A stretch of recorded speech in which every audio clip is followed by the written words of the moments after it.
Okay, so I have a pretty huge announcement, and I'm doing it on Snapchat. So anybody who's thinking about ripping this and putting it on any other platform, don't even think about it. Anyway, Snapchat exclusive. Uh, I'm making some very big changes in terms of No Jumper. As of today, or as of tomorrow, the news, No Jumper news, it's over. The Monday show, the Wednesday show, and the Thursday show also are over.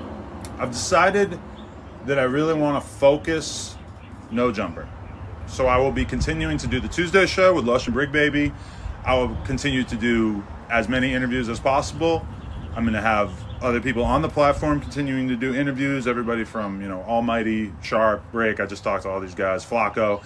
We're still going to work together on doing interviews and, doing like repeat guest type interviews where I, have people on multiple times to talk about different things that are going on in the news, everything like that. But this decision has really been brought on primarily, I guess, as a business decision. And I say that to say I've been talking to my business manager a lot over the course of the past few weeks, taking a real deep dive into how the channel is doing, how much content we're creating, and taking a look at like what the true cost of creating stuff like the news is, and have basically just come to the conclusion that it makes more sense for No Jumper to produce less content and be a little bit more focused with a smaller team, a smaller number of employees, etc., and to just, be a little bit more focused. I look at a lot of my peers. I look at Vlad. Obviously, Vlad has kind of always been like the OG as far as I'm concerned in terms of this whole YouTube content space.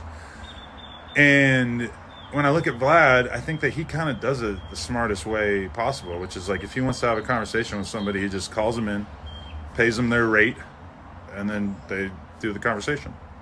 He doesn't really have like consistent co-hosts. Obviously, I'm still going to have consistent co-hosts. I'm still going to do the Tuesday show with Brick and Lush because I still enjoy, building that camaraderie and everything like that. But as far as like just trying to pump out so much content and doing 2 hours of the news every day and 2 hours every night, even like someone like Brick, I just had the conversation with Brick about the No Statement show on Wednesday, and like he totally gets it. And if anything, he was kind of like, bro, I didn't really feel like I was ready to do my own podcast in the first place. I just took it on because you suggested it, you believed in me.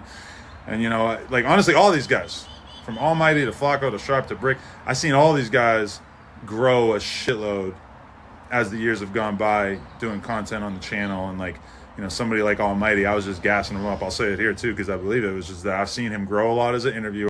Okay, I got cut off there. Anyway, I was just saying all about Almighty is that, he's somebody who I've seen grow a shitload as a interviewer and content creator, and he has like an amazing ear slash just like A&R mindset for new talent. He's paying attention on a level that I really look up to, and I need people around me like him and Remo, etc., to like really help keep me tapped in with exactly what's going on in the culture and everything like that. So this has nothing to do with me being, against any of the hosts on the channel. If anything, I just had the conversation with all of them, and they all took it in stride and understood where I was coming from and realized that, it's just a straight business decision. So this is a big development. I look at like a lot of people, my peers in the space, and I look at myself and I'm like, damn, I spent the last however many years trying to really build No Jumper up as like a network where we could be producing a huge amount of content. And then just over the last couple of weeks from just having these conversations, I just realized this isn't really what I want to spend the next 10 years of my life doing in terms of trying to create another At the End of the Day or another Disconnected, if that counts, or whatever. It's like all that shit is dope, and it definitely has helped, get us more views slash like, make the fans interested. But the truth is that the soap opera that comes with doing No Jumper news and all that kind of stuff, it doesn't benefit us that much. It certainly is like something to talk about for a lot of people, but like getting a bunch of clips up in the Reddit and shit doesn't really like do that much for us as a business. And really, when I look at my life as a 40-year-old man, it's like I want to primarily be putting my time into things that are going to, be more productive. Even like this right here, talking on Snapchat. Like, I hate to break it to you, But sometimes when I look at how much I made on Snapchat for the day, I'm like, why is YouTube my focal point? Why am I looking at my YouTube analytics multiple times a day when I got this Snapchat shit going absolutely fucking crazy? I don't know. There's a lot of things I want to do in my life.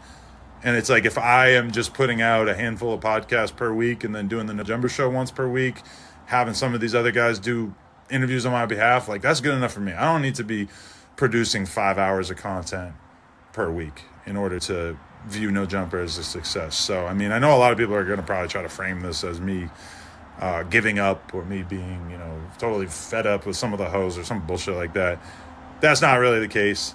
It's just a case of me wanting to sort of reprioritize and take a step back from producing like a huge amount of content. So, yeah, hopefully you guys get it. Hopefully people won't go too crazy with spinning like weird narratives and implying that I said things in the... Okay, keep getting cut off. There's like no way in Snapchat to tell when you're going to get cut off unless you want to like have a pocket watch or some shit. Anyway, yeah, I just, I know people are going to run with all kinds of narratives and be like, Adam fired the whole staff. Adam like is ending all the Nojumper content, whatever. That's not the case at all. This is just me kind of like doing what's right for myself in terms of my own peace of mind, as well as my own, ideas of what I want to be doing with the rest of my life. And I look at somebody who's my peer, like a Sean Cotton. We don't need to make it about Vlad every time, but I look at Sean Cotton and Say Cheese. Say Cheese, very popular channel, popular business. If you ask anybody who knows about what's going on in rap, they'll tell you like Say Cheese is up there near the top of the pile in terms of just creating content that shifts the culture and everything. But, I look at his channel and I'm like, this motherfucker Sean putting out like one podcast a week, maybe two. Like sometimes he'll put out podcasts like every 2 weeks, whatever, which is, that's dope. Like, you don't need to put out like a gigantic amount of content in order to be successful, right?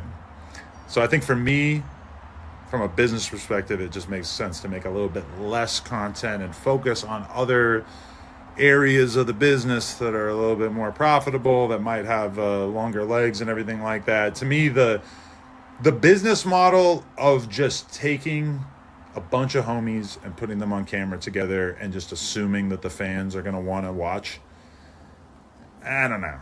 It might have made a little bit more sense like mid-pandemic. It might have made a little bit more sense 5 years ago, but it doesn't make that much sense now. And I think you see that with all sides of the media landscape where, like, Complex did Everyday Struggle. It didn't really work out in the long run. They ran into a whole bunch of problems that we don't need to get into, but the host's asking for more money, the advertisers are hard to get, et cetera, et cetera. They switched from Joe Budden to a different co-host. Didn't really work out the same way. These are all problems that I basically have dealt with too, where it's a hard business to run. And even if it was really cracking, it still would not be that profitable. It still would be a little bit tough to justify, even though obviously like at a certain level, it's good for the overall brand. But yeah, I know some people will have a hard time comprehending what I'm talking about and everything. It'll definitely be a letdown for some of the people who really thrive on documenting the messiness on the Nojumper platform. But I think overall, this makes sense for me as a businessman, and I feel kind of light and free as a result of making this decision. So you're still going to see me having relationships with all the different hosts on camera to one level or another, but definitely some big changes coming down. No more Nojumper news. If you somehow missed that, Monday show, Wednesday show, Thursday show, all moved or all shut down. Tuesday show. Anyway, I keep getting cut off, but you guys get the idea. Yeah. Nojumper news over. Nojumper as a channel still going strong. You will certainly notice probably like a decrease in overall views, because that's another part of it, is that I've just kind of decided that I don't want to like spend my whole fucking life chasing after views. It's like I'm doing well for myself. I got a nice life for myself. I'm proud of the content that I've been creating and that other people have been creating on my channel. But as far as just like always trying to recapture the view counts that we were getting during the pandemic and shit, that's not really what I need to be doing with my life. I got a couple of dope businesses. I got a lot of good stuff. There's other things I want to put time into. For me, a great week on Nojumper is like, we do the Tuesday show. I drop maybe like 5-6 interviews that I've done.